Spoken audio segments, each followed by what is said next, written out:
Well, hi YouTubers, hi. So, a film review. Jane Austen wrecked my life. Now, I saw it today. It's like a limited run at the cinema. Literally one showing in Richmond and one in Kingston, and I haven't seen it anywhere else because I wasn't really looking. So, anyway, saw it today being the 14th of June. Very, very interesting film. Now, I didn't know what to expect. I didn't see any trailers. All I knew, okay, it was a French film and it was called Jane Austen Wrecked My Life. So, anyway, the gist of the plot, okay, Agathe, she is a French bookseller. She runs like this really kind of cool bookshop in France, okay. She is a Jane Austen devotee. Her She's also an orphan. Her parents passed away in a car crash, which has left her with a kind of pathological fear of cars. She's with her sister and her son. Okay, her sister is just absolutely wild, kind of like that about her. She has a platonic relationship with her friend Felix, and then due to the fact that she wants to be a writer, she has writer's block. Her friend Felix sends off the first chapters of a novel, which is a fantasy of a woman. Well, I don't know. Okay, having a kind of like relationship, trying to find the man she glanced in the sake glass. Yes, this film, so Justin, metaphor for but not do not walk in today, is bizarre. It is very bizarre. Now I walked in not knowing what to expect. It's French English, okay. Now I was expecting, okay, it starts off in France, and when she wins this like 2 week retreat for the Jane Austen Residency, okay, where people get together and just write all day. I thought it would just switch into English, okay? Start in French, go to English, okay? Now, the woman who plays Agathe is, hold on, I've got the list down here. Here we are, right. Is Camille Rutherford, right. No, as soon as she gets to England, filmed in France, right, everyone speaks French. Everyone speaks French, okay? So even Oliver. Now Oliver in this. Now there's Felix played by Pablo Paula. Sorry, Paulie. Felix, that's her platonic best friend. We sent off her work off in the first place. Then there's Charlie Anson, okay, as Oliver. Now as soon as you meet him, he's meant to be the Mr. Darcy of the story. Now, as films go, it's really hard to define it. Now, I'll be truly honest. Now, Agathe is a red hot mess. She's an absolute red hot mess. She has writer's block, she's got a fear of cars, and in typical kind of Jane Austen meet cute fashion, as soon as she meets Oliver, she throws up on his shoes. And by the way, in true British fashion, then says nice shoes. You can't get more British than that. Okay, there's a touch of Bridget Jones in this with the red hot mess characters. So, and obviously, now I didn't know what to expect. Now, obviously, being a fan of Jane Austen is dripped throughout this. And if you know your Jane Austen, when you expecting a love triangle, okay, of Wickham and Darcy, that kind of thing, in a way, yes, and in a way, no. Now, interesting too, okay, because when it comes to Jane Austen characters, well, the thing is, Agathe sees herself as Anne Elliot from Persuasion, okay? An old maid losing out on love kind of thing. So it's interesting to dynamics. Now let's face it, if this was given a USA remake or even a UK remake, Jane Austen's ghost would be just walking through this residency. But it's kind of sprinkled in, and like they have a ball, there's like posters of Jane Austen, like pictures of Jane Austen. But even though, okay, it's set between Jane Austen's distant relations, okay, Oliver himself is a great nephew of Jane Austen. It's interesting because it's the title and what kind of comes into this. And when you're watching this, you kind of get the feel of a lot of Pride and Prejudice as well, right? Because you think, well, okay, that obviously Oliver's going to be the cad, or you wonder, okay, is and Felix going to be the cad? Is going to be the Wickham, and the Darcy? This is a very melancholy book. Now, as I said before, if this was done with another version. Jane Austen's going to be walking through the grounds, okay, which only our character could see and hear.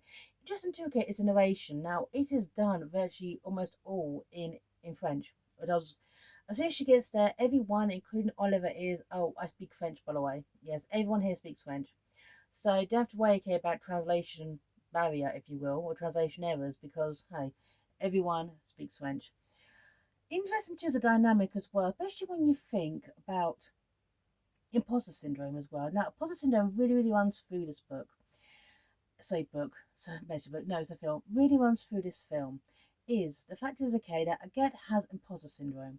So she's an imposter. She's written its first chapter as an idea, which got her this residency in the first place, but she can't continue. People around her speak with such pretension, speak about the history of the novel, comparing Austen to Dickens, now that kind of thing. However, everyone sits there and in that their narration talk about their work. And the fact is, even in their work, which is all done by voiceover, okay, is an element of pretension. However, everyone there has imposter syndrome. Everyone there has imposter syndrome. They are imposters. They are pretentious. They are postmodern, if you will, okay? And it's a very interesting dynamic between all these characters and the melancholy air. Everyone has their issues. Everyone, essentially, everyone in this book is a red hot mess. So, from Oliver to Charlie to Felix. Oh, who the hell's Charlie?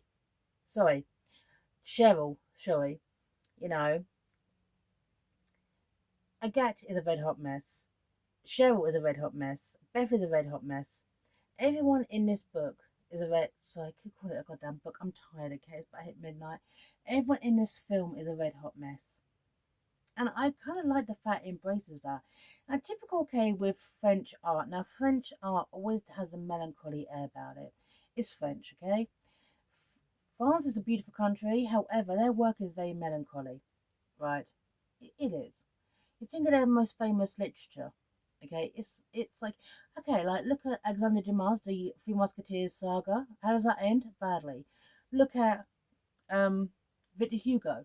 A good example of his book is Les Miserables. Okay, is anyone really happy at that ending? No. Or the Hatchback of Notre Dame, or the Notre Dame de Paris, as the actual French title.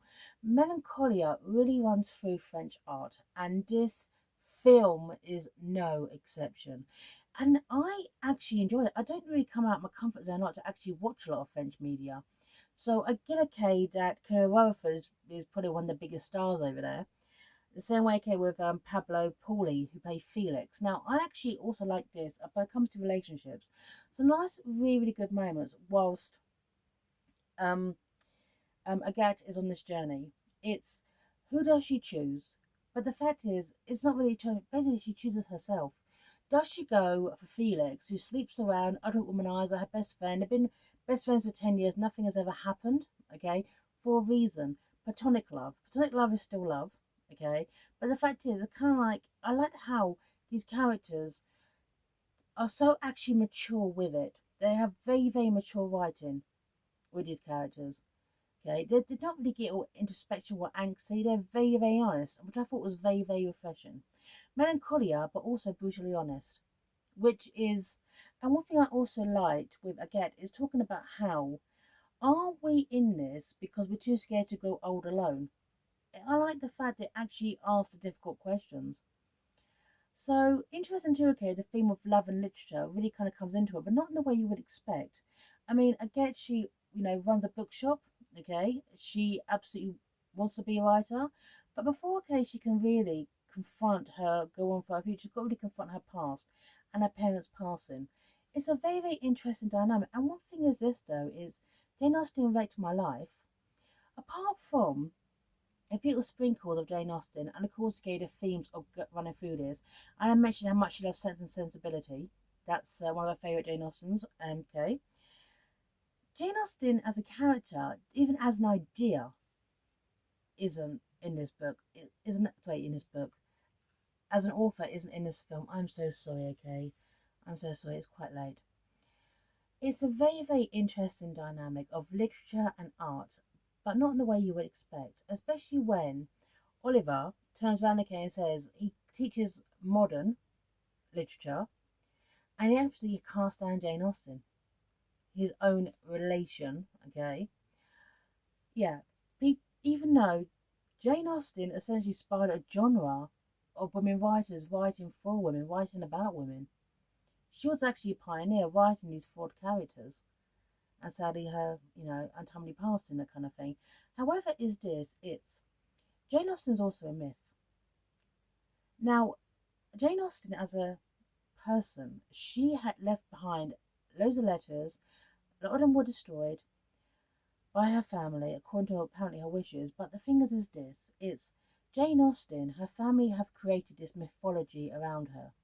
Now, you would think a Jane Austen writing retreat would be about Jane Austen, but it's not. It's like Jane Austen's like the spectre in the background, kind of sprinkled through it. But it's never really a person because she is a myth.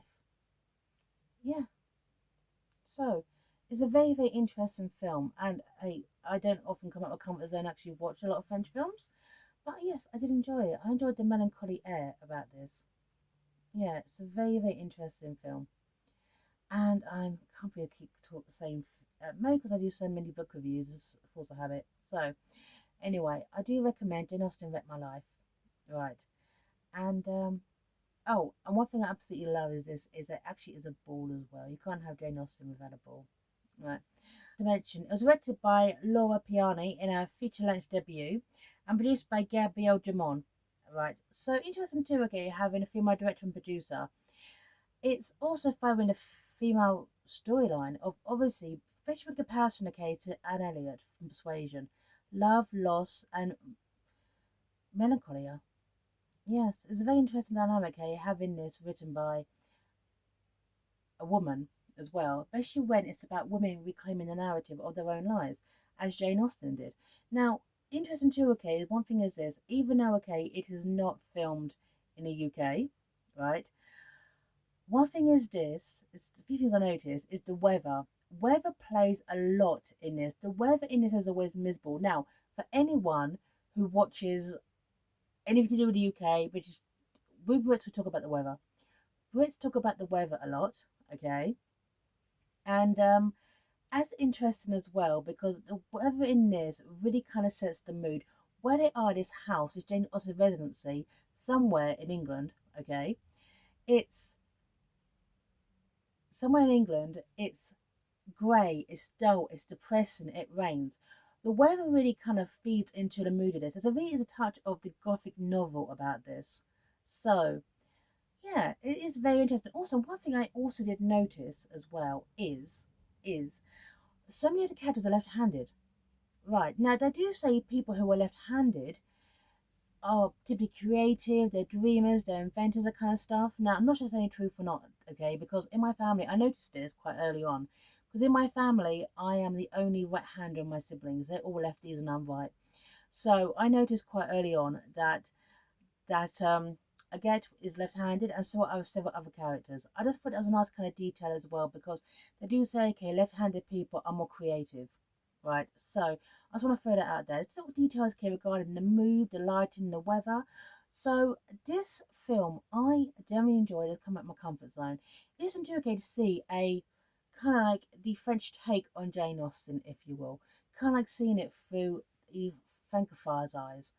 So I actually did enjoy the melancholy air of this film, and I'm signing off here just past midnight now on the 15th. Take care, everyone, and bye now.